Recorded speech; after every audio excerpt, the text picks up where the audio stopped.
Episode, joined by our first ever guest, Brooke Peters. Brooke is a mortgage home officer who found her way into investment real estate one way or another. Today, our topic, this whole month's topic, is first-time home buyers. But first, Brooke, how about you tell us a little bit about the steps you took to get where you are today? Yeah, so I grew up in Avon, Indiana. It's kind of funny because when I tell people I've only been doing this for 4 years, it feels way longer, like my whole life, because my grandma and then my dad, they've been in the business for 25 plus years. So I'm like, yeah, I have 4 years of experience, but it feels way longer than that. And when I went to Purdue, I actually played volleyball there for 4 years. And when I graduated, I kind of had the idea of, oh, maybe I'll go work for my dad and, get into this whole real estate and lending just to test it out. And I like to say was still like in my athlete era and wanted to go into medical sales. And I did that for about 2 years and quickly found out that corporate life was not for me. Understandable. So made this switch back in 2021 and been doing this ever since, and I truly love what I do because when I was doing medical sales, I didn't get that instant gratification of helping my client. You're selling to the doctor and then it kind of just goes from there, right? Well, with real estate in the lending process, I'm actually able to see that instant gratification from start to finish when they finally get into their home and they get the keys to their new home. Closing days are always super fun, but then I get kind of sad because then you don't get to work with those buyers every single day, creating that relationship. But like I said, just being in the real estate world and creating new connections with people, taking me places that I never thought I would be a part of, it's been amazing. Yeah. And Brooke and I hit it off the first time we got coffee a couple of weeks ago. I actually played football against her brother in high school a little bit. So went to college to do the same thing, ended up quitting football. Wasn't for me, injuries, all that stuff. But that type of mindset and everything transpires into the world of real estate, making sure that you want to be that person that wants to win. Because right now we've seen a pretty competitive market, and you got to have the desire to win and go forward to be able to have any success out here. It's just the way that goes. But yeah, I mean, especially only being in this market, like for me, 3 years, and you're new in this market also, it's hard, but I always say being in a market like this helps you grind through the hard times and helping people. So then when you come out on the other side and the market does come back and it picks up, it'll be crazy the things that we'll be able to achieve. Yeah, I can't count how many people told me at the beginning of 2023 that I was crazy, that I wanted my first job to be a realtor. They're like, why? You're not gonna make any money. I'm like, maybe, but it's what I want to do, so I'm gonna grind it out. And I think doing that has just helped everybody that I touch. So I gotta strive. Anyway, so Brooke, you're a loan officer. Yeah. Well, what is that? What do you do for work? Yeah, so typically it will be seasoned past-time buyers that have already owned a house or bought a couple homes, or first-time home buyers. And each time it's way different because say it's your first home that you've ever bought. Well, it's going to look way different than someone that currently already owns a home or has investment portfolios built up, which is always fun. No file is ever the same. It's crazy. I'll get one and I'm like, oh, this is going to be so easy. And then something always comes up. So the whole picture perfect process it's out there, but every file, every buyer you have is so different. So creating that process that best fits their needs as to, what are their goals that they're trying to achieve. That's always my first phone call. I'm like, you tell me what you're looking for, and let's find something that fits your goals and your wants and your needs. It's not so much of me being like, oh yeah, these are the interest rates, this is what we're going to work off of. No, I want to figure out what your goals are, what you're looking for, what is your timeline, and then we're going to fit, what best fits your needs with your monthly payment, your price range that you're looking for. So typically that's what I'm doing the first time I ever have an interaction with someone, and creating that game plan so when they come back to you or their realtor, they're like, hey, I'm 100% confident. I know what I need to do. And like they have that game plan in place. I'd say like most of the time you're probably the one that's touching the person buying a home in their most confused stage. Yeah. The thing that people know the least about in buying a home is typically like their financing.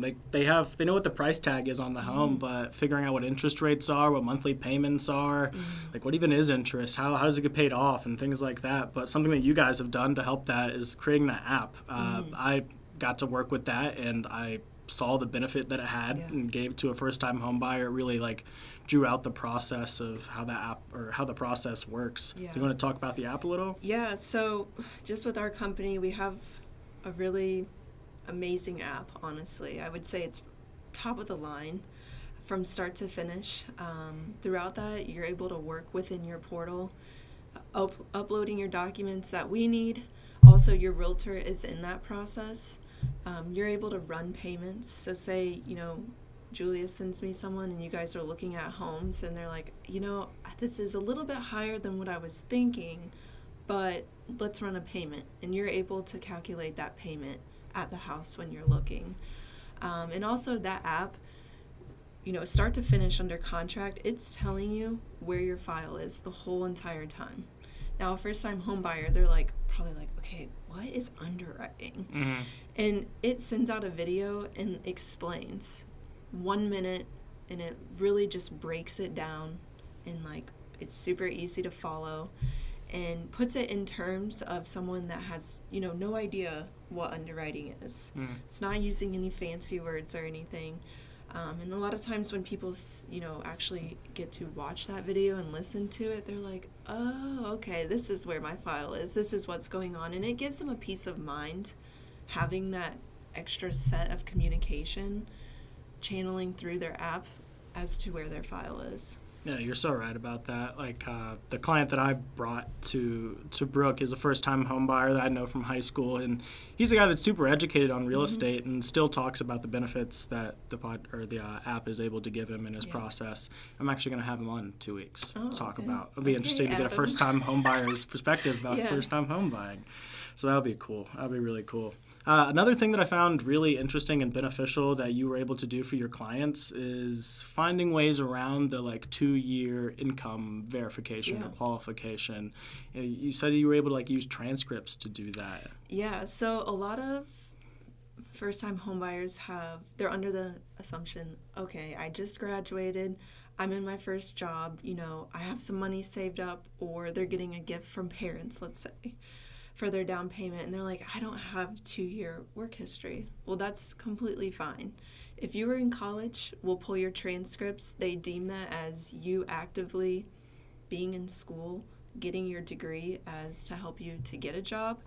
You're able to use that as the 2-year employment process.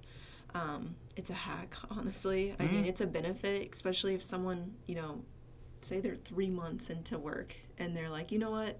I'm ready. I don't want to rent anymore. I want a place of my own. Or if they're living at home with their parents, which I know I did that for a while, and it's tough, but it's a great way to save money. And then, once you have your down payment in place and you're comfortable with making that leap, again, you don't need that 2-year work history. You have your transcripts from college. That's a good point to touch on a little bit, the benefits of buying over renting right here.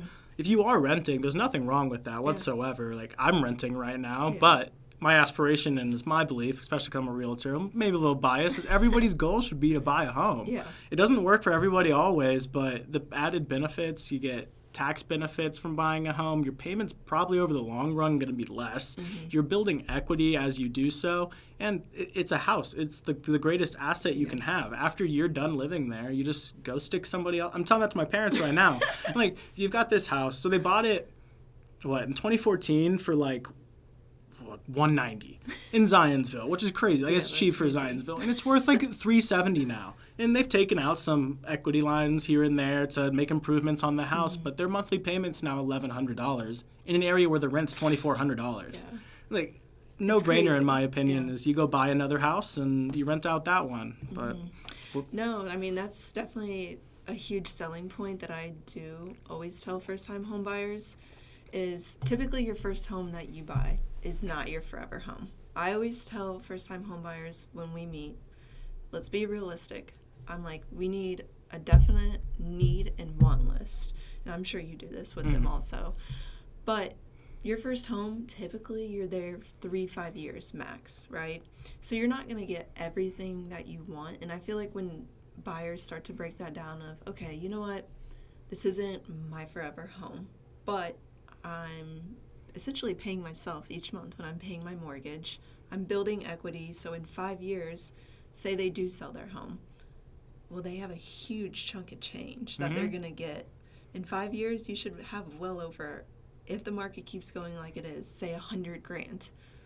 You're not going to make that much money anywhere else, in like stocks or money market, let's say. And so tax-free. Yeah.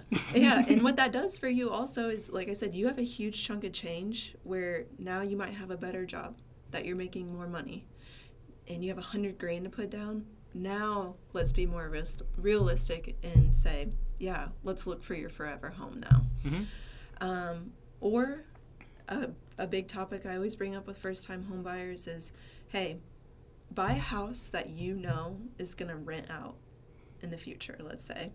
Buy in an area that's close to, downtown or hospitals or, a great community. When the time comes where you're like, I want to make that move. I want, more room in my house because they have a wife, a husband, kids now, and they need a bigger space. Well, you technically really don't have to sell your primary residence. What you can do is you can get a renter in there. You have that 1 year signed lease. They cancel out that mortgage on your debt to income ratio. Then you can go out and buy another primary residence and put 5% down, 10%, whatever you want to do, and you'll get another primary interest rate on that property. And just use the equity from your first home. So Yeah. it's you're spending money, but it's money that you had tied up in your home anyway. Yeah. So and again, if you can get someone in to a home and they're paying your mortgage, I mean, it's a house hack. I mean, I have an investment property and it does really well, and my mortgage is paid for the year and some, and I'm still gaining equity from my place. you do have a unique position, though. You are Airbnb-ing. Yeah, true.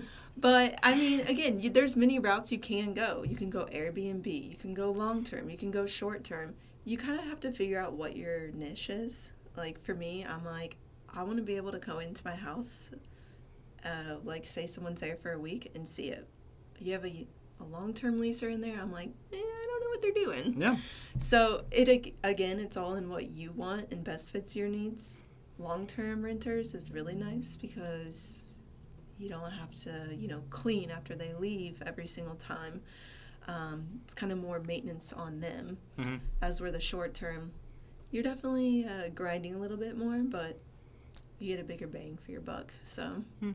And if you are somebody out there that's interested in taking that route eventually, as I would love to support you on, just to run the numbers, or how I run the numbers, if you're looking to put like a midterm tenant in there, I use the number of 1.3 times the normal long-term rate. That's how you could kind of guess where that'd be at. And then for short terms, like 1.5. But short terms all over the place. You never know where that's going to be. If you want to check your resources, really just use like AirDNA or a Furnished Finder and do comps that way and make sure you're in the right spot. But if you're just at the beginning of your stage and trying to see if a house is going to pencil out, those are good base numbers to get started at. So awesome. We did really long on our intro, which is perfectly fine. But heading into our body of the show, which we've already covered a little bit, we're going to just talk more about like questions that first-time home buyers have, topics that they run into and might need some help going through. So in your opinion, you've been in this longer than I have. I've only been here for not even a year yet. What's the market looked like for first-time home buyers in the past couple of years, and what does it look like today? Yeah, honestly, this is a great time for first-time home buyers to capitalize right now. Again, I mean, back in 2020 when COVID was happening, that was rough. I mean, people were putting in offers well above the list price. They were waiving inspections. I mean, all kinds of crazy things going on. I mean, their appraisals, they were saying, hey, even if it comes in low by, $20,000, we'll still buy the house. fast forward to today, that's not the market, we're really in. I think slowly right now, it's kind of, it's still a seller's market, but buyers have a lot more to capitalize on because homes are sitting a little bit longer on the market. Mm-hmm. Now, I think that, people are afraid because of interest rates, but I always tell first-time home buyers, hey, if you qualify for the high rate, say it's 7.25% or 7.5%, I'm like, that's not a forever thing. Mm-hmm. You're not locked to that rate for forever. Yeah, you lock for 30 years and your payments start, but when rates start to come down, you always have the opportunity to refinance and do a rate term and get the lower rate. Mm-hmm. And I feel like a lot of first-time home buyers don't know that. I mean, I wouldn't know that if I was buying a house. I'd be like, okay, my interest rate is going to be 8% for the life of this loan. And that's where that, marry the house, date the rate. Yep. And I think that's important that first-time home buyers do know that, hey, this isn't a forever rate. And, as they pay down their principal, 5 years from now, they've paid it down enough where it makes sense for them maybe to even refi, and the rate might still be like a little bit higher, but their principal is a lot lower now. Yep. So I always try to take that fear away from first-time home buyers of, the media is pumping high interest rates, high interest rates, high interest rates. But I'm like, look at your credit card. Mm. What's the interest rate on that? Mine's 27%. Yeah. And they're like, oh, yeah, we're like, we just thought that was normal. And I'm like, well, typically they're normally not that high, the interest rate on credit cards. But I'm like, that's 7% sounds a whole lot better than 27%, right? Oh, yeah. And they're like, okay, so it's kind of breaking down that fear and showing them that they still qualify for that high rate. And yeah, your payment might be higher, but again, it's not a forever thing for you. If there's first-time home buyers listening and maybe you're not somebody that's as investment focused as we are and don't look at your house that way, if you were to take one thing away from this, I think it should be that you should refinance. Yeah.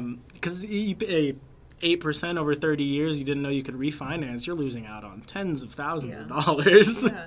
And a lot of times, people that are first-time home buyers, they're renting, right? Because, I had to rent for 2 years when I first graduated because I was a broke college student, got my first job, started to make a little bit of money, and, you don't really think about buying a home, I think, when you first graduate, because it's not something people really educate you on, like the importance of owning your own place.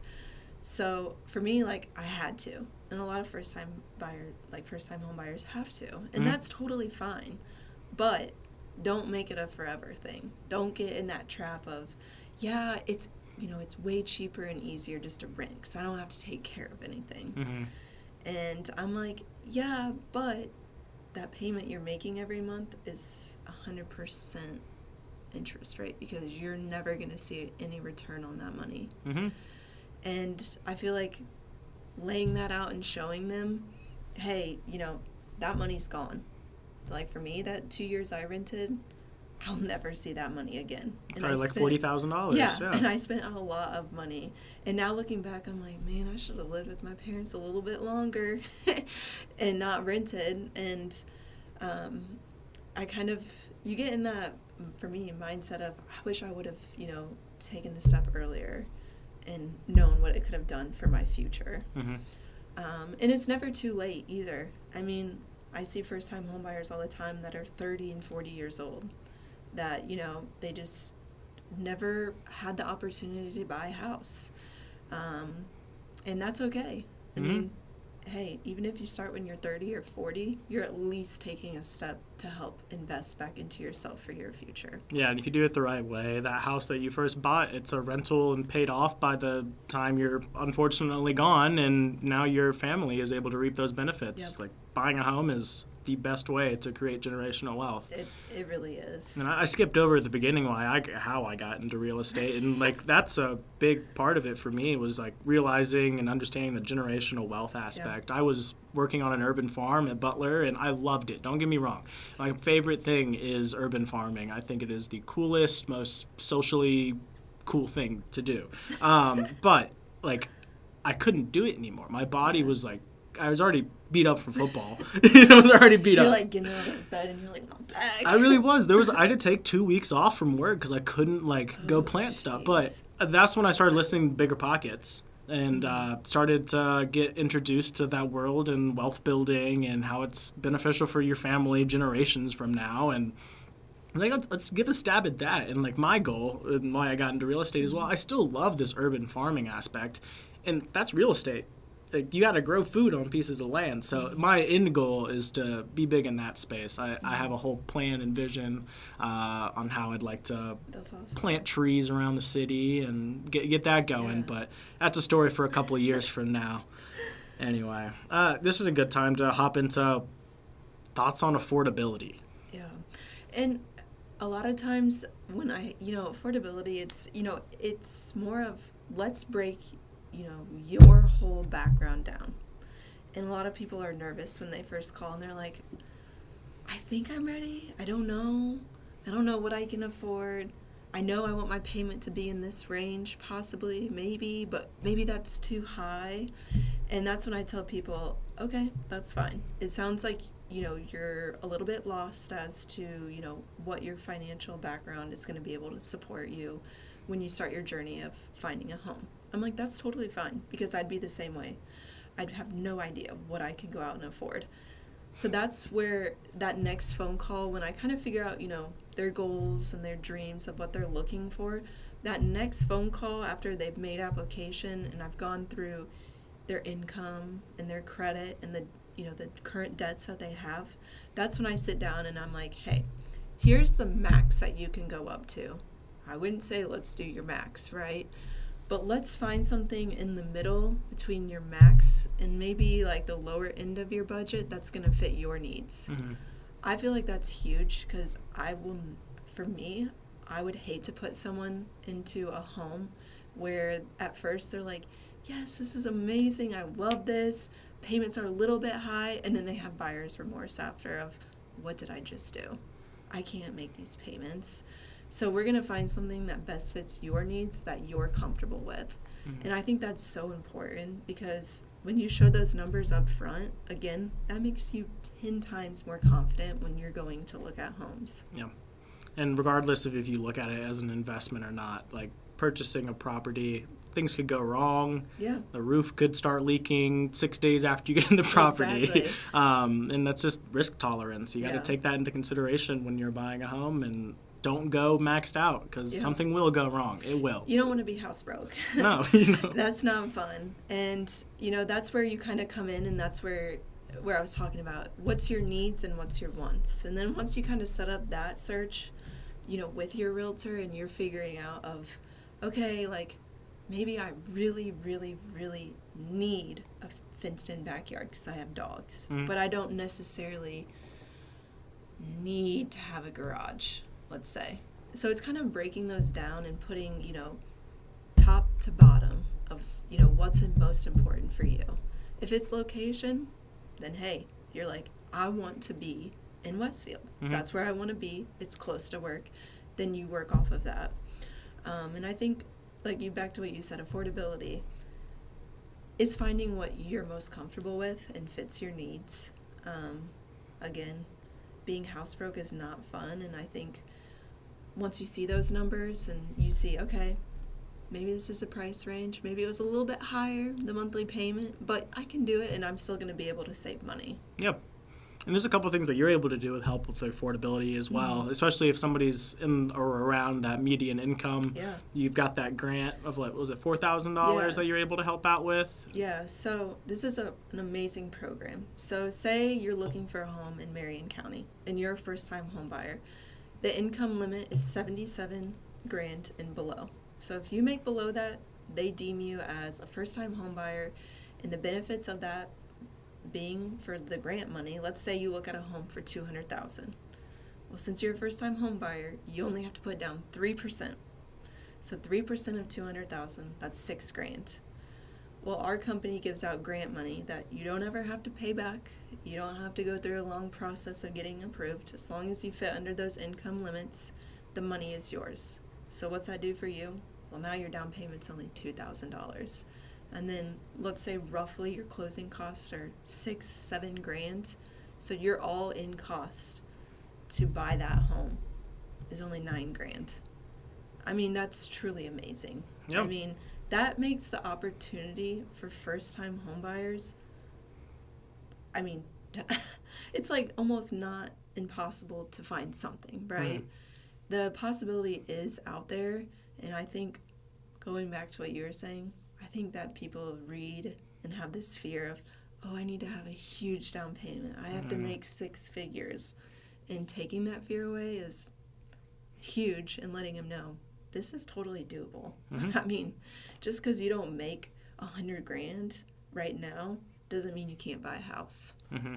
There's a lot of creative ways to get into buying your first house as well. We're not going to get into a ton of those or anything today, but probably the most prolific and the one that always pops up is house hacking. Yeah. And the other cool thing that's recently changed, and still, I'm surprised, people don't know about, you can use the income from that other side of the duplex to help you qualify for that loan. Yeah, so say you buy a duplex and you live in one side, you get a primary interest rate. I mean, house hack right there. And then you already have a friend or someone that was looking for a place to stay. You can use that lease agreement for future rental income. And again, if they're paying for half or if not more than your mortgage that you have, that's amazing. Yep. I mean, say you have a $2,000 mortgage payment on your duplex and your renter's paying for $1,200, that's only $800 out of your pocket. The one that me and Adam are looking at, it's exactly how it is. It's $2,100 would be the mortgage payment, and the other side of the duplex would bring in $1,400 to $1,500. So you're living somewhere for $500. Yeah, tell me where you can go and do that. Maybe like a 200 square foot apartment. Yeah, there's no way that this place. It's not going to be on. It got listed today. It's not going to be there at the end of tomorrow. I can tell you that. Yeah. That's one thing about our market right now. If you are looking for those very niche but yet popular ways to get into buying your first house, you got to act fast and have somebody on your team that's able to do that. So go get pre-approved and get an agent that's going to be willing to go to a showing the day something hits the market, because that's how you get those houses. Yeah, especially like that 200 to 50 range. I mean, that's a really, really hot market to be in. You're also not only competing with other buyers, but you're competing with cash buyers, right? And so if you start today to set yourself up for 2-3 months down the road, you're going to be 1,000 steps ahead of someone else that starts the process in the spring when they want to buy. Because now you know, hey, this is my price range. You can start dabbling and looking with your realtor, and then when the time comes and you find something that you love and you see yourself living in, you are already set in place. And that makes your offer 10 times stronger than someone that just started a week ago. Yeah. I wanted to go back one point. I forgot to say this, I meant to. We talked, and you said primary interest rate. Mm-hmm. A lot of people don't realize that investors don't get the same interest rate. Mm-hmm. They're also not putting 3% down. They're putting down 20%, and I don't know, what's your average investor rate looking like? Oh gosh, yeah. So you're almost talking like off the primary interest rate, like just at par, you're talking almost a 1.5 higher. Yeah. So say, interest rates are 7%. An investor, they're looking at 8.5 interest rate, maybe even higher, and having to put down 20%. Like, that is a huge difference in your monthly payment there. Mm-hmm. I mean, massive. I mean, you're talking a couple $100 there. So having a primary interest rate on a duplex and living in one side and still being able to rent out and have someone pay for half your mortgage, if not more, is truly amazing. So if you're listening to people on social media talking about their investor interest rates, just know that yours is going to be a little lower. Yeah, for sure. So we've talked about how we're going to be able to help people get into their first time buying a home, why it's so important to be buying a home. And so why is Indianapolis the place that people should be buying homes? I don't know if you know this, but I don't remember the exact rank, but we were top 15 on most affordable cities to live for first-time home buyers. Yeah. I mean, Indiana, I know it's cold, but the growth that Indianapolis has right now, just with new developments and businesses coming in, is kind of shocking. I feel like every day I get on Facebook or Instagram, they're like, "Oh, new hotel being built." The mall? The mall. Like, I didn't even know that was happening. I'm like, okay, Indianapolis. Like, but the market here, get in when you can, right? Because who knows, 10, 15 years from now, Indianapolis might be a large city going off of what's going on. And again, 10 years from now, you buy in the Indianapolis area, you might see twice the amount of growth in your equity in your home, just because it's going to be a high demand for people wanting to move here and live here. I think our quote at the end of the show today will relate very well to that. I don't know if you looked at it or not. But no, you're so right. What was I going to say here? I don't remember the exact statistic here on the ranking either, but I looked it up on Wikipedia a long time ago. Largest city, not by population, but by land mass. Yeah. Indianapolis, I believe, it's either 14 or 17. So if you think about that, also the top 8 of the top 10 were in Alaska. So that doesn't count. Those don't count. Yeah, I don't think anyone's moving there. So really, we're top 10. We're top Yeah. 10 by land mass, and that just means our city has more room to grow. We're in a great spot geographically. Being the anthropologist I was, studying the natural progression of Indianapolis over time, or Indiana itself. You had the glaciers moving back. We were a great place to farm, and then they started building railroads. We did get little... Can I say screwed over when they were building the railroads. But they still come through Indianapolis. We're called the Crossroads of America. Business is always going to be flourishing here. Got 16 Tech, Eli Lilly, all these other places that are planning to build and bring thousands of jobs to our city. It's just going to keep growing. New hospital. You can go on and on of everything that they're doing. Lilly is building that new plant and animal science department across from the zoo. That's going to bring... I didn't even know that. I just knew about the one in Lebanon. Yeah. It's that's going to bring a lot of money to the city, right? And an opportunity of people coming and having to move here because their jobs here now, right? So I tell people, if once you meet with me and we go over the numbers and it makes sense and you're like, you know what, I think I'm ready. I want to take that next step. I want to own something that is mine. The opportunity for you to grow just wealth in your house will be truly amazing. Mm-hmm. I have people ask me all the time, you don't know me all that well, Brooke, but I like traveling a lot. Like Colorado, Utah, I love Seattle. Seattle's awesome. I'm recently... Never been there, but... Oh, you gotta go. Don't go to a gas station late at night, but other than that, it's a good place. But I've recently found a love with Canada, so that's another place. Okay. But people are like, well, why do you want to live in Indiana? My answer is similar to how we were talking before. Your first house isn't going to be your forever home. Mm-hmm. My first 5 houses, I plan on moving every year for 5 years or every 2 years or something like that. However the cards end up playing out. But I do end up eventually want to leave here. But why I stay here now and how I can live in Indianapolis, even though it's not the coolest place to live, you have the shortest flights everywhere. We're in the middle of the country. If it's not cheap enough, even though it usually is cheap to fly out of Indy, if it's not cheap enough, you can drive up to Chicago and fly out of there.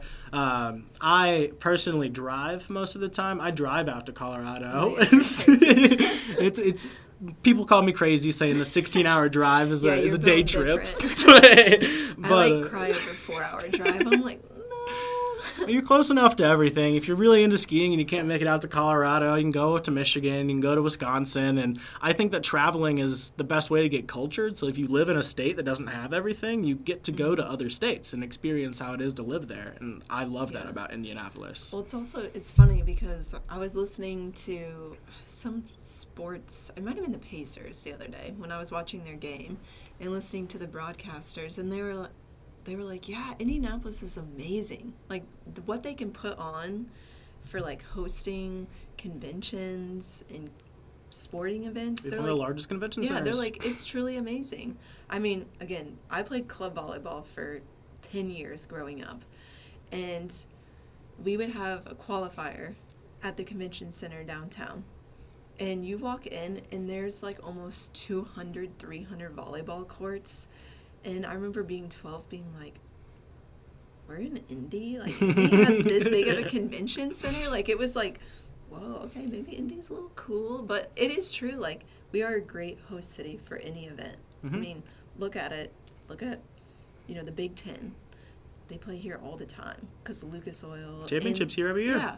Like, it's crazy that, Indianapolis might not be the coolest city, but they say we're the best host city. Yeah, we host. I forget the statistic too, but I just saw the graphic. But we host like more huge like championship games and things like that than most other cities because we've got, I can't even list them all off. We got the 500.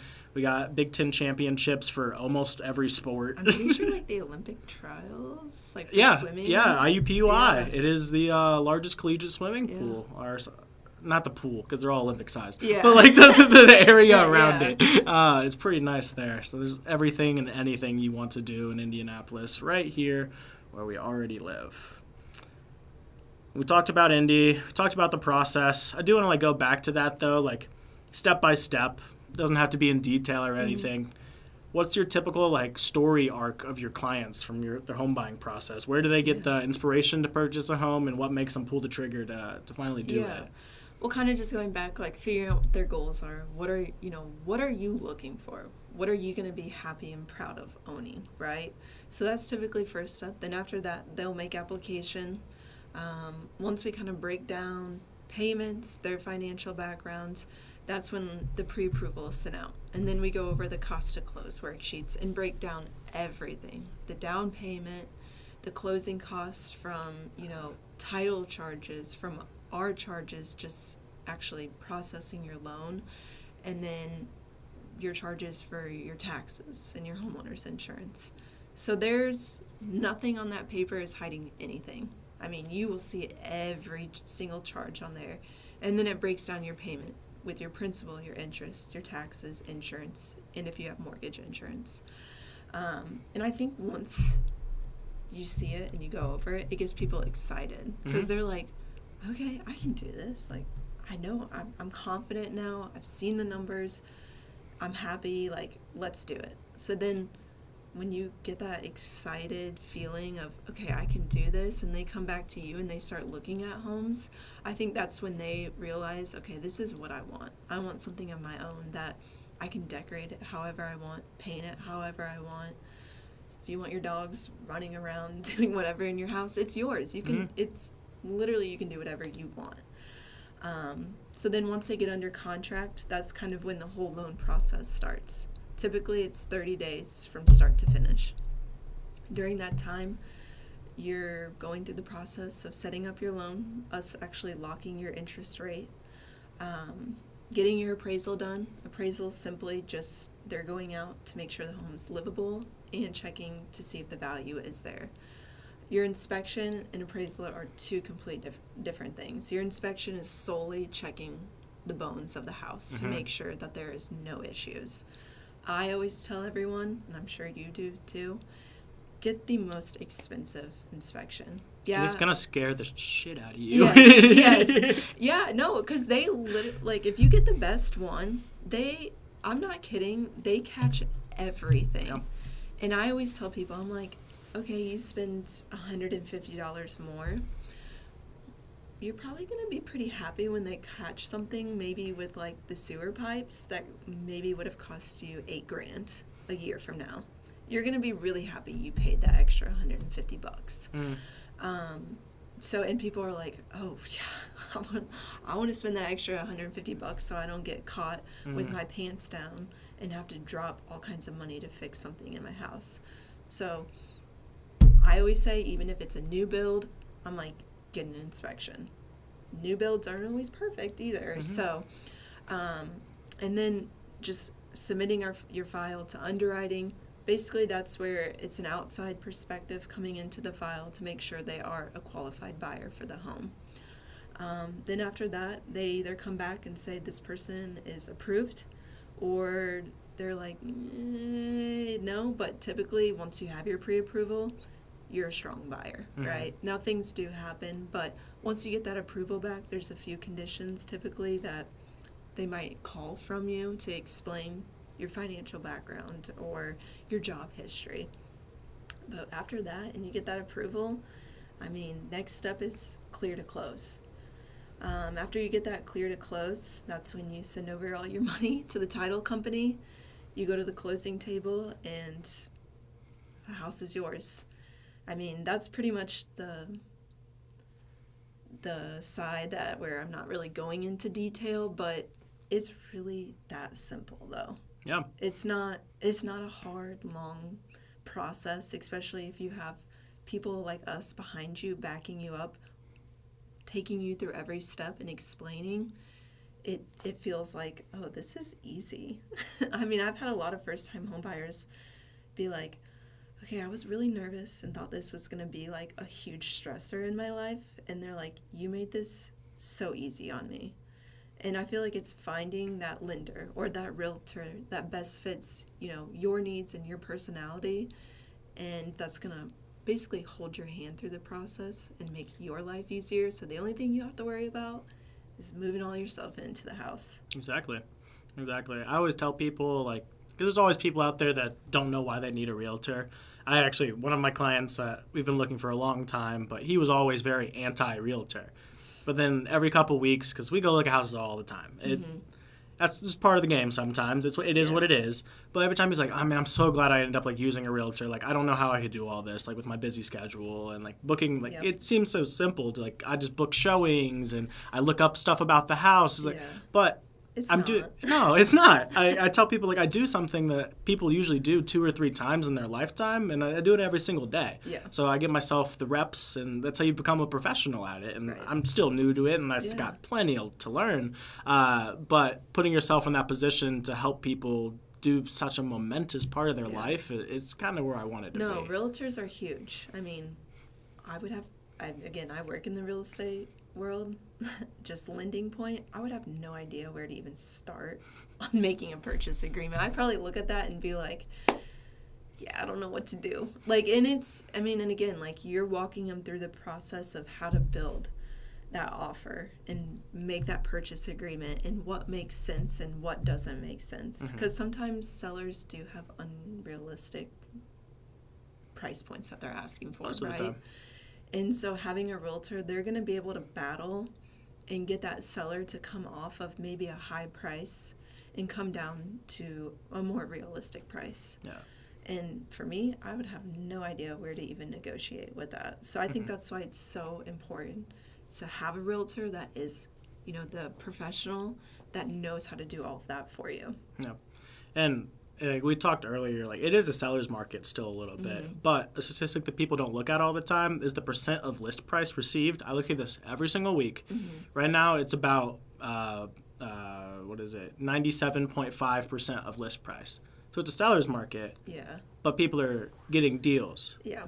So you just gotta make sure you're not getting tugged in one way or another, because people list their house high on purpose. They know people are going to come in and try to negotiate with them, so don't buy a house at list price unless it's, like, super competitive, and then go over, because you'll need to. I'll throw another example out there. The guy I was just talking about who didn't want to use a realtor or anything, wasn't able to get him this house. It sucks. It was listed at, what was it listed at? I think it was $289 that it was listed at.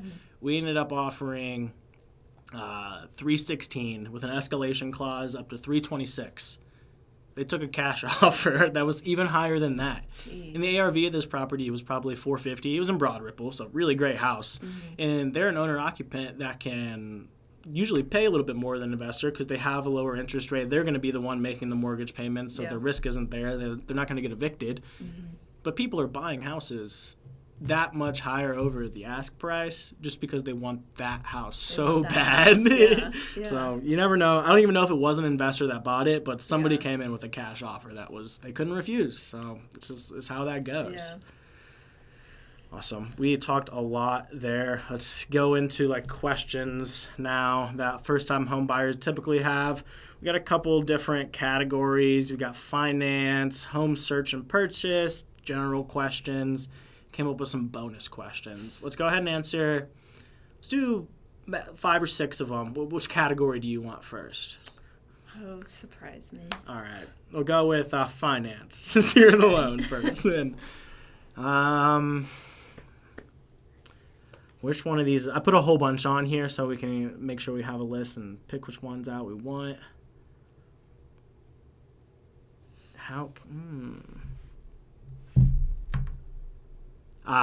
No, that's more of a realtor question than it is a loan question. Okay, here's one. What mortgage options are available? Oh gosh. I mean, there's so many options available. That's why it's so important to have that, actual phone call with a lender to see what best fits your needs. Because you might think, you know what? I think that conventional might be the best route for me. And then once you start talking and seeing, what your breakdown is, FHA actually might best fit your needs. So I think that's why it's so important to meet with a lender before, you even start going and looking at homes to figure out what program is going to best fit your needs. And just because your friend had this loan program doesn't necessarily mean that it's the right program for you, right? So again, that's why whoever you talk to, lender standpoint, I think it's so important that they give you options, right? Laying out, because a lot of times people will come to me and they're like, I think FHA is the best for me. And I'm like, okay, that's fine. I'm like, based off what you told me, maybe not. I'm like, let's run the numbers. Let's sit down and compare and let's figure out. And at the end of the day, it is your choice what you want to do. But for me, I always like to give options and I'll weigh in my opinion. But it is, the buyer's choice. And there is so many programs out there. I mean, we could probably do a whole episode on all the different programs. I'm sure we could. So again, it's finding that right program that fits, your financial backgrounds and your needs and seeing, what makes the most sense in the long run. Yeah. Thank you for that well thought out and detailed answer. I'll take this next one, actually. It's what red flags to watch out for during an inspection. We talked already about inspections different than appraisal. They do often get done in the same time period. When I'm writing purchase agreements, it depends how competitive it needs to be, but my inspection period is typically 10 days is the shortest I'll go unless it's a cash buyer. You can do it in 3 days. If they know what they're doing, they'll get their inspector out there. They're not even going to take your referral. They're just going to go and look at it themselves even. One guy that bought 5 properties from me last year, didn't get a single inspection. Just went in there and did them all himself. That actually backfired on him too because part of the inspection process is there's a buyer inspection response and a seller inspection response. The buyer gives theirs, and they say, in this case, it was the foundation that was messed up. We said, hey, the foundation's messed up. We're going to need a credit at closing for this for us to be able to close on this deal. They said, well, you need to get a contractor over there that can give you a reliable quote to back that up for us to give it to you. He's like, well, I am a contractor. But they won't take the opinion of a contractor if they're buying a home, so we had to go get a friend and come over there and do it and everything. But what red flags to look out for? Your inspection report is going to be super scary when you get it, if you get a good one. The one that I got for the first house that I helped close on, they took a probe through all the holes in the siding in the house, every single hole anywhere they looked at. And you got that thing back, and it was probably 50 pages. And gosh. it was insane. But they have everything color coded on there. There's green, yellow, orange, and red, and the severity goes up the closer you get to red in the color. And even sometimes the red items aren't things that have to be repaired. As long as it's something that's not impacting the structure and like the actual value of the home. If it's things like cosmetics, you don't need to worry about those. Even holes in siding, that's not cosmetic. That's a structural piece of the house, and moisture is going to get in there, bugs are going to get in there. But sometimes you can do that the next year. You don't have to do that right when you purchase the home. I was going to ask, like, when you get those inspections back, do you have your buyers, like, kind of go through and pick what they need, like, in their opinion, like, make a list of what they, really need the house to be, like, what needs to be fixed, and then, kind of make a list and trickle down? Do you do something like that? Yeah, first off, I give them, like, a list of things that I think on there are the items that, like, they really need to get fixed. I just have a conversation. Like, are there any other items on here that you think, okay, let's go get a quote from a contractor and see if this is going to fit into our budget, or at least have some semblance of an idea of how much that's going to cost. And that's the buyer's underwriting, really. They're going to need to make sure that their CapEx is still going to make the deal work. I work mostly with investors, so that's the way they look at it, at least. Yeah. But if you're a first-time home buyer and it's like, maybe not your first time, but your second home where you're purchasing your forever home, maybe you don't worry about those things as much. You want to pay for them to get them fixed because that's your house, and you want it to be the way you want it to be. Right. There is no price of a house. There is no market that tells you exactly how much a house costs. The price of a house is how much you're willing to pay for it. Yeah. So. Well, I got a question for you. Please. Since we're talking about first-time home buyers, what is the process of them, meeting with you, your first initial meeting? Like, what are you going over with them? Yeah, I'll just take Adam as an example. He's probably like a grade A example, so maybe this isn't for everybody in the way it goes, but I know Adam. We did track together in high school. We played football or basketball together, not like... I didn't ever, whatever. This isn't about that. But he just hit me up on Instagram, and it wasn't even Instagram. I think he got my number somehow, maybe from Facebook. He started messaging me on Facebook. So if you already have, somebody's a realtor, they are going to be willing to work with you 100%. You just have to reach out to them. And most of the time, part of my job every single day is reaching out to 3 people I know and be like, hey, like, I didn't even talk about home buying, but how's your life going and all that. But how the process went from there, we started talking. It took probably a month or two before like we met in person. We hadn't seen each other in a while. But anytime he had a real estate question, he'd text it, and I'd answer it the best I could and just kept being there for him. And then eventually he's like, hey, I'm actually like looking to buy. I didn't know Adam wanted to buy a house. I thought he was just interested in real estate for the future because he understood the value of it. Yeah. I didn't know he wanted to buy a house. And so we set up a like longer phone call where we talked about his goals and like what he really wants to do in real estate.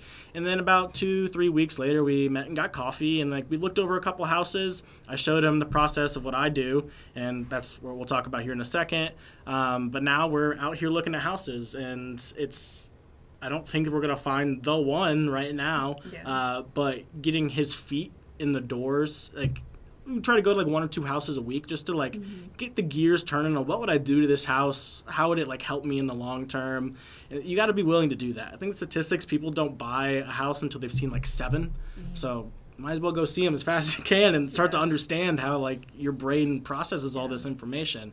But how I help Adam and what I do on his end is I've got a calculator that I can put any types of variations in their home buying process in there.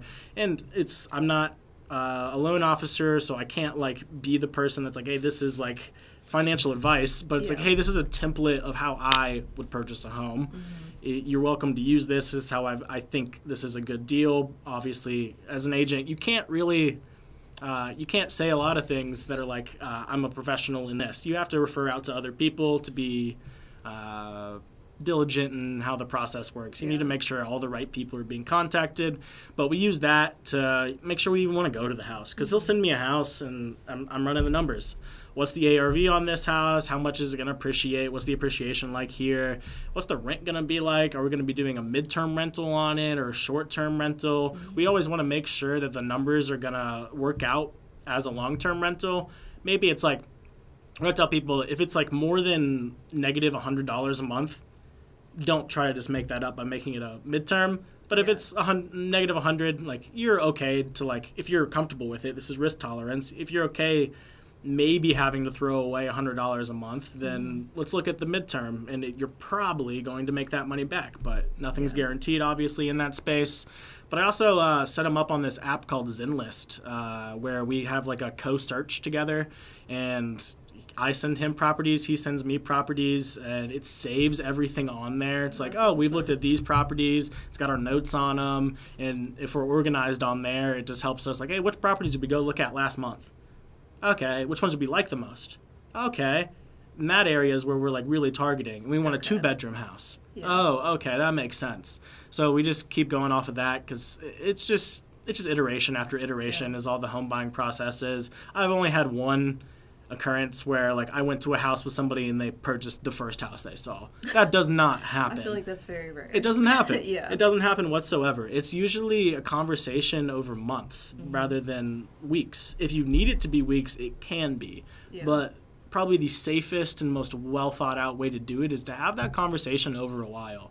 And if that realtor is willing to stick with you over that time, they're not just trying to sell you a house. Yeah. They want to help you. They wanna help Because they didn't get paid for 6 months and they're Yeah. still helping you. Right.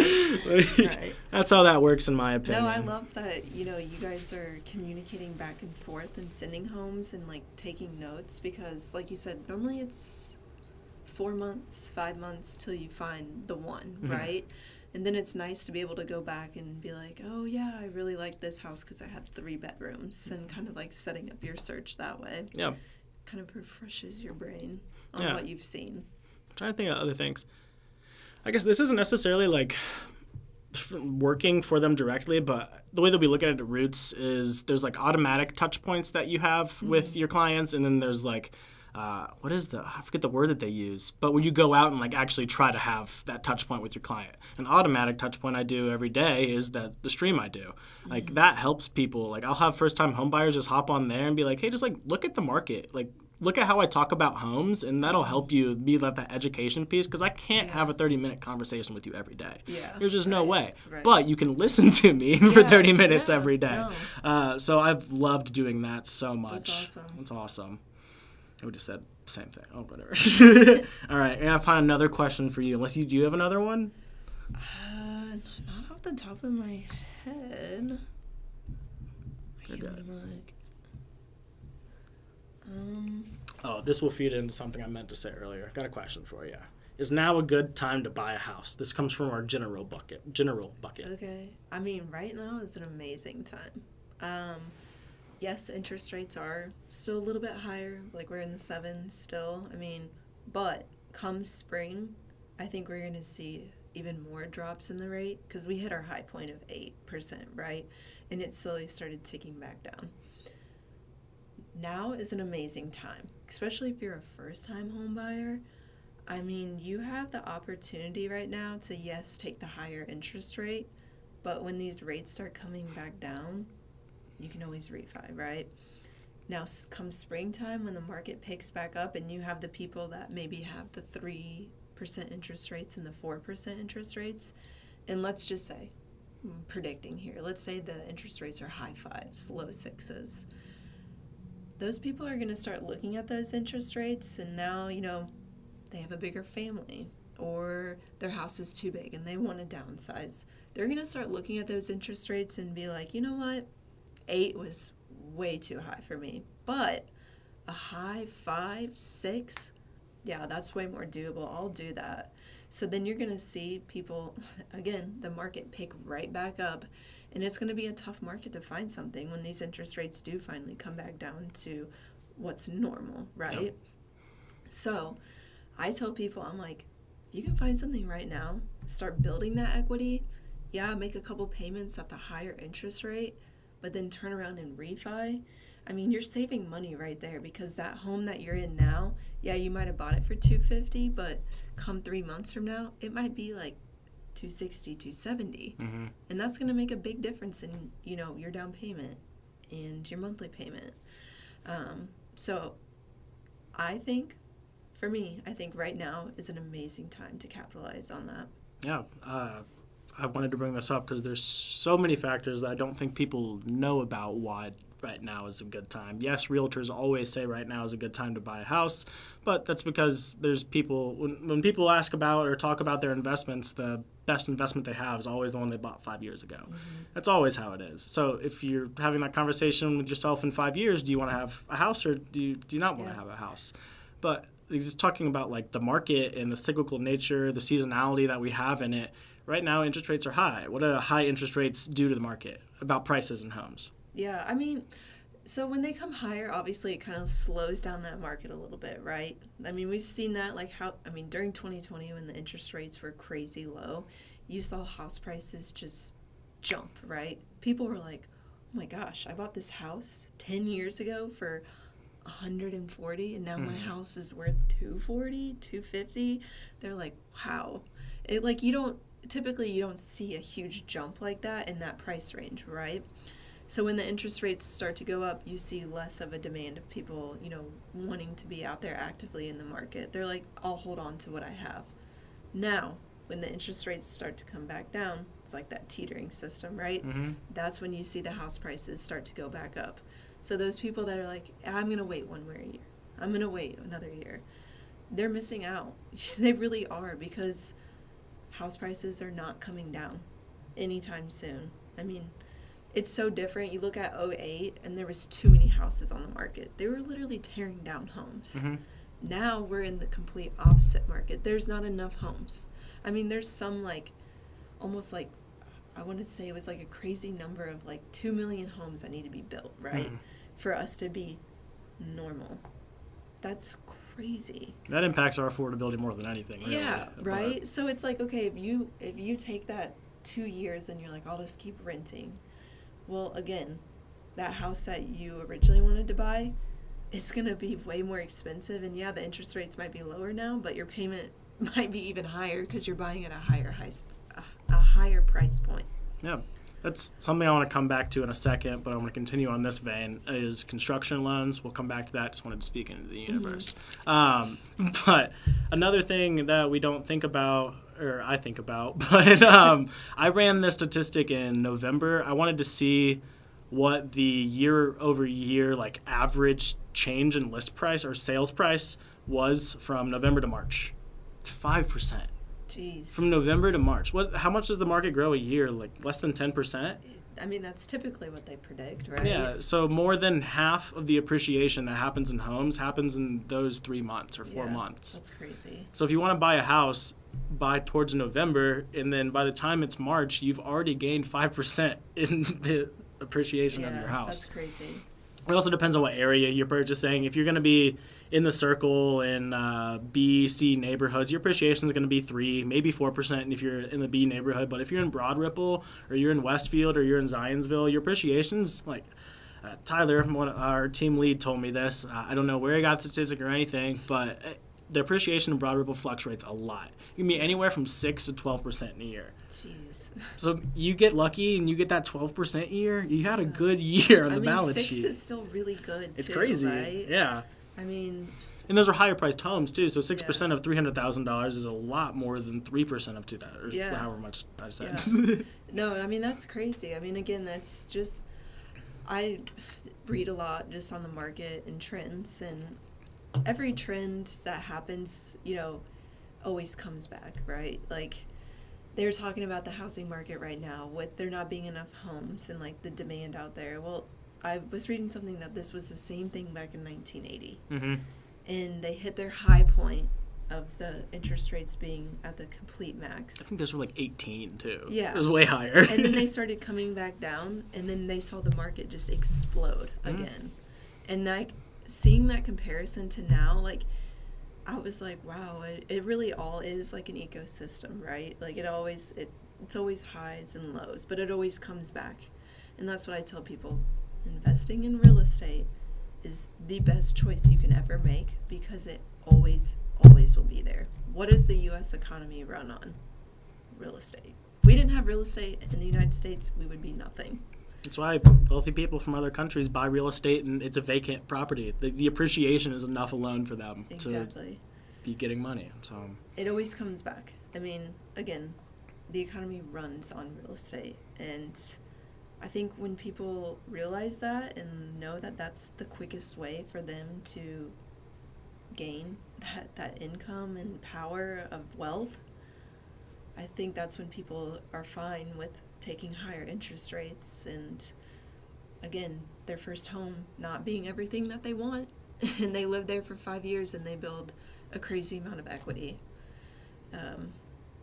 It's the power of real estate is truly amazing. I feel like even at my age, I'm 27 now, and I kick myself and I'm like, why didn't you buy a house even earlier? Mm-hmm. Like, and it's so true. I feel like any home buyer I talk to that has closed and it's been a year, when I follow up with them, they're like, I'm so happy I made this choice. Like, I see the power that this is doing in my life, and they're like, I check all the time to see how much equity I've gained. And I'm like, that's amazing. Keep doing that, because in 5 years from now, you're going to be like, oh, I thought that when I gained, 10 extra grand in the equity in my house, that was truly amazing. And when you have that conversation 5 years and they're like, I have 100 grand in equity. They're like, that's a lot of money, which that is a lot of money. Whatever you do with that money, I mean, reinvesting it back into real estate, or like you said, passing on that generation wealth, like it opens a lot of doors for you. Literally. Yeah. No pun intended. All right, I think we're going to end on our question segment there. We went pretty deep on a couple of them. Wanted to come back to that construction loan question. I do think that's something people are looking into more, is they're seeing these houses, they're in Fountain Square and Bates Hendricks, they're all built in 1880, and they don't have a basement, and they just don't have modern finishes that people want. Yeah. So people are looking towards this home building aspect of purchasing a home. And we talked about this when we met. Just, I feel like right now the demand of, you have your first time home buyer, let's say, and say they're in a higher price point of like $350. I mean, you can go and build a home for $350, right? And you can customize it however you like. And with us, we have an amazing construction program. It's a one-time close. So when you lock your rate, say the construction company comes back to you and they say, it's going to take us 6 months to build this home. Well, then you're going to come back to me with your purchase agreement, everything in place, and we're going to lock your rate for 6 months. So you know what your interest rate is when you hit when you hit your first payment. Do right? they have to lock it? Yes. Okay. Yeah, okay. Because during that period of time, you have 5 draws. So say the first draw is for them to actually go out and level the land and maybe lay the foundation. Then your second draw might be the foundation with them actually like building up, right, with the bones of your house, and then putting in like your well and septic or water, whatever it is. Each draw period is an interest-only payment. Okay. So that goes off of what we locked on your interest rate. So again, any payments that you're making in that time is going towards your principal and interest towards your final loan. So say, 6 months from now, you don't know where the market's going to be with interest rates. So yeah, the rates could get better, but again, you go into that final loan and say you lock at a 7% interest rate. 6 months from now, interest rates are 6.5%. Okay, we locked, we closed. Let's turn around and refi you. Yep. You make one payment, all right, come back, let's get you the lower payment with the lower rate. Yeah. So again, but even flip side there, say you lock at a 7% interest rate, and I don't think this is going to happen, but say interest rates go up, well, you're golden. You already got the lower interest rate, which is truly amazing. I think that the opportunity that people don't realize that you can buy your new home and customize it how you want, and it's affordable, is truly amazing. I've seen that a lot where people start to go and look at homes and they're like, yeah, like we just don't really like any of these older homes because it doesn't have this and this. And I'm like, have you thought about building? It's not as hard as what you think it is. You do nothing. Yeah, you literally do nothing. Like, you just get to pick out all the fun stuff. What color you want your walls to be in the cabinets. Type of backsplash. Right. That's, to me, that's fun. Like, that's not even, like, stressing at all.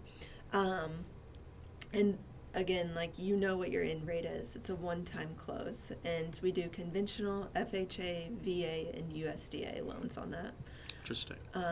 Which is amazing. So even if you're a first-time home buyer and you're like, I still only want to put 5% down on my new construction, you can do that. Perfect. So it's an Something I amazing need to look program. into. This is a question I have. This is a selfish question. Can you get? You might not know this answer. I get that. It's fine. Can you get a construction loan to build on land that your parents own? Yes. You can. Yeah. So your parents can give you that loan or that land, and you can use that as equity in the build of your home. So say it's 80 grand. Well, then you already have 80 grand that's going towards your purchase price because they'll roll that all into one payment. That's pretty neat. Yeah. So if you got parents, maybe you live like out on the west side, they're in Pittsburgh or something, they got a lot of land, you're not really finding the place that you want to live, and you don't hate your parents, just go live behind their house. Right, yeah. All right, let's wrap this up. We've got our conclusion and our awesome quote at the end. But before I let you get out of here, I've got some questions just for you, not about first-time home buyers. I know we talked a lot today, but we got to know more about you. If the listeners were to take one thing away from today's conversation, what would it be? I think the biggest thing is communication from my standpoint. And I'm going to be that person that's going to walk you through everything, right? I want to make sure that everything is crystal clear and you have your game plan in place. So you come back to your realtor and you're like so confident because you already know everything that you need to know when it comes to securing a loan. I'm a huge over communicator, and I think that that's so huge, especially when you are a first time home buyer, because you're going to have a lot of questions. And I always tell first time home buyers, I'm like, no question is a dumb question. You might think it is, but trust me, it's not. Mm-hmm. And I think that's so huge to establish that relationship with your clients and letting them know that you're here for them at any time. If it's Saturday night at 10 p.m. and you have a question pop in your head, text me, call me. I'm going to answer. This never leaves my side, unfortunately. I might get back to you at 7 a.m. the next day, I'm going to be honest. I did do that for a long time, and my girlfriend started to hate me for it. So my phone shuts off at 7, but I will get you back in 12 hours. Yeah. Next up here, if the listeners were to find you in your natural habitat outside of the world of real estate, where would you be? Oh, honestly, it's funny because I'm like in such a networking job. Like that's what we do, right? Mm-hmm. The more people you know, the more opportunities you have. But I'm such a homebody. I love being at home in my own space. Honestly, just hanging out, playing Switch. What do you play? Mario Kart. That's my go-to. I love Switch Sports, too. I didn't even know there was Switch Sports. Yeah, they're fun. They have volleyball on there. There you go. But, yeah, I love being in my own place with my dogs. And I am very active. I love to work out, play volleyball. So, typically outside of my job, that's normally what I'm doing. You can find me at either jiu-jitsu or playing video games. That's pretty much all I do other than real estate. All right, next up, back to an Indianapolis question. I'm going to answer this one too, but you can go first. What are your top 3 places to go in Indianapolis? Shops, parks, anything. So one of my favorite restaurants is in Fountain Square. It's Italian. It's called Maialina's. I don't know if you've ever been there. I've not. It's amazing. Kind of looks like a hole in the wall. When you see it, you're like, okay, this place is, I don't know if it's going to be good. It's amazing. It's the best Italian food you will get in the city. So that's probably my favorite food restaurant. I love, what is the park called? Shoot, it's right downtown. There's a couple of them. I know. Oh my gosh, I'm blanking. A Garfield Park? No. Oh my gosh. Isn't there a... Let me look on my map real quick. Yeah. It's honestly, it's the best park to go to watch like sunrise and sunset. Not Eagle Creek. Are you talking about downtown? Downtown, yeah. And you can like literally sit there and just see the whole entire skyline. It's amazing. Let me look on my map. You can go ahead and go, but Yeah. as I look for this. Well, you still got one more too, so I'll go ahead and give a couple of mine, and then we'll come back. But my favorite probably store, and it's kind of like a cultural epicenter. Naptown Thrift. Oh, okay. You ever been there? I have not. I've heard of it, but I've never been. I should have him on the podcast sometime too. Butler grad, his name I can't remember his last name. Aaron, he's a rapper, goes by Double A. He's got a thrift store over, I think it's on, I can't remember the exact road, but it's like 46. It's over by Keystone. Okay. But it's all 90s authentic stuff, and it's the best thrifting you're going to find. There's that one in Fountain Square, it's not bad. Yeah. But this place is my favorite spot. He's got it decorated with old Jordans, old beat boxes, cool. like Bugle Boy bags. Dang. And I don't know if it's his mom, but somebody that he works with, they're like super close, and she's the nicest person. Okay. I remember I went there, my roommate, when my last year in college, he's from Milwaukee, so he's a big Bucks fan. And that year the Bucks were playing the Suns, and they would have been the finals. Just to spite him, I went to Naptown Thrift to look for something like Suns related, or at least like orange. They didn't have anything. So I was like, Aaron, like, can you please go to the back and like check? He went and looked, and he's like, hey, I got one thing for you, and it's my favorite sweater. So don't funny. even like the Suns whatsoever. But you're like, this is a dope sweatshirt. Yeah, like people go there to get their their outfits for music videos and things. Okay. He's really connected in the music scene, so if you go there, you're probably That's gonna meet dope. somebody cool. Yeah. So it's called Highland Park. Oh, okay. I haven't been. It's really, really nice. I'll I put it love on my it. There's list. like beautiful homes that surround it also. So it's fun to like go there and just look at the homes also. Maybe I'm just weird and like to look at really unique, cool homes, but it's a great park. There's always tons of kids there too. I was going to say, my other favorite place, and this is kind of piggybacking off what you said, it's called Midland Arts and Antiques.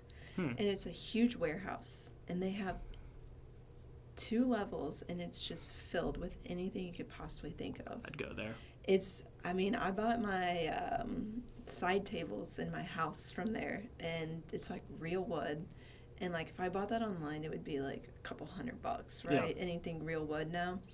And it was like $60, and people come in and they're like, oh my gosh, I love those. Where'd you get them? And I'm like, Midland Arts and Antiques. And you definitely have to go with the mindset of, I'm going to have to do a little bit of digging and walking around, but they have a lot of goodies in there. I don't remember the name of it, but it might have even been the same. Maybe they have different stores, but it was over in Pittsburgh, and it was a massive warehouse. We were there for like 3 hours. My feet hurt so bad by the time we left. That's funny. Antiquing is a good thing to do in Indy. Garage sales are always happening. Estate sales everywhere. Yep. You have a lot of old. We went to one over in Westfield, an estate sale. This dude had a barn. His wife had unfortunately recently passed, and they'd been collecting this stuff for their whole lives. Dude was like 85, and he just opened up the barn for people to come shopping. It was kind of cool. It was pretty cool. He had signs everywhere that he was buying guns too. So don't come back and try to steal. All right, what are mine? Other than Naptown Thrift, my favorite restaurant is Canal Bistro in Broad Ripple. I'm a big fan of Mediterranean food. I go and it's their app sampler. It's called the Mazza Plate. You get to pick 4 things out of like 7 things to come on your appetizer. I don't get a meal. I just get the appetizers. It's all finger food. It's the best. I'll get like they have mimosa flights. Okay. So I'll get that and the Mazza Plate for it's like $35. It's not bad. Yeah. It's like 2 meals because like, me and my girlfriend will split it and we'll split the mimosas. It's pretty nice. That's a pretty good deal. They're pretty nice. It's really cute too. They're usually super friendly, and it's in Broad Ripple. So if you're not ready to go home when you're done, you can go walk around. So we do a lot. And then I will go with a park for my third as well.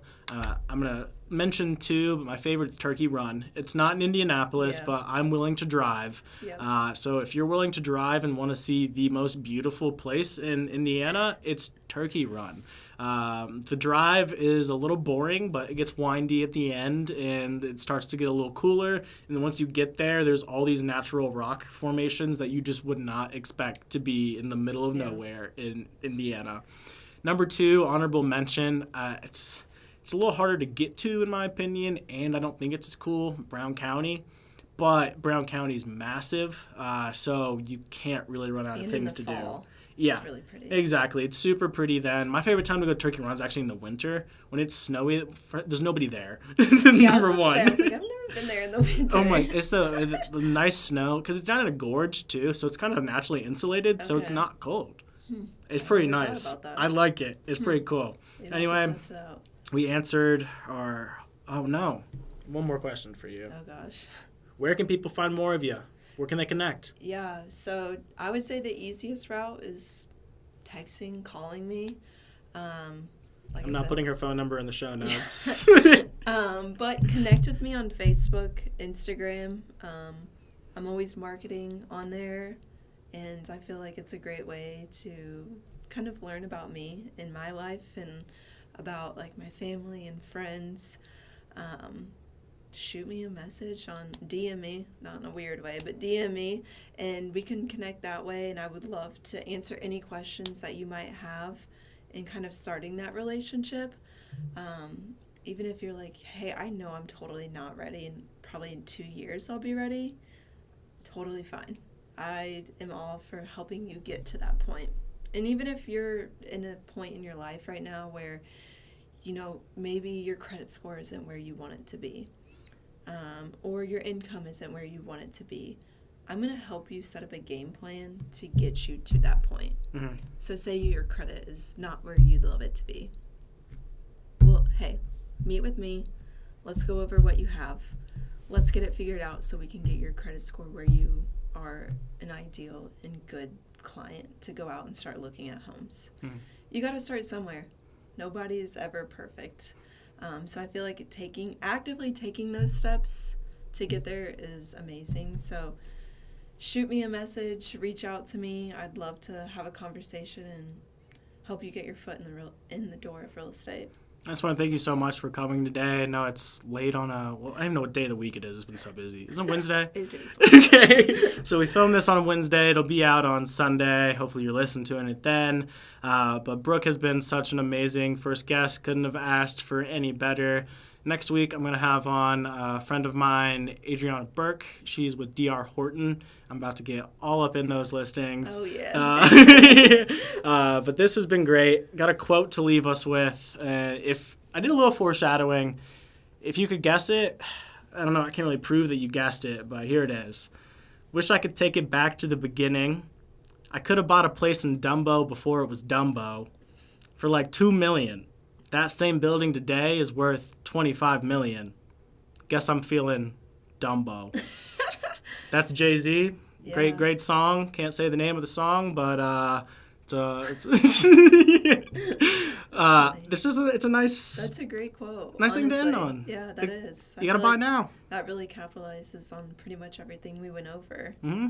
I mean, that statement is so true. I mean, like I said, just in investing now in building that future wealth, that quote right there definitely is amazing, and I think that really just hits home as to everything we just went over.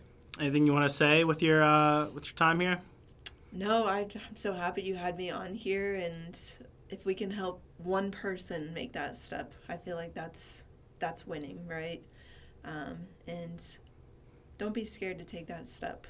You're in good hands, and whether it's us or not, whoever it is, they're gonna have the best intentions for you. I apologize. I did not mention which company you were with at the beginning. She was No, with you're Union okay. Home Mortgage. That'll also be linked down there in the description. Thank you guys so much for stopping by. Brooke's been amazing. Hopefully she comes back on another time. Be back here again next week with Adriana and then Adam after that. What do you think we should talk about in February? January is all going to be about first-time home buyers. I'm thinking we talk about renovations maybe next month. Got some architect and contractor friends. Think that could be a fun space for us to get into as well. Thank you so much. I've been Julius, and you've been great.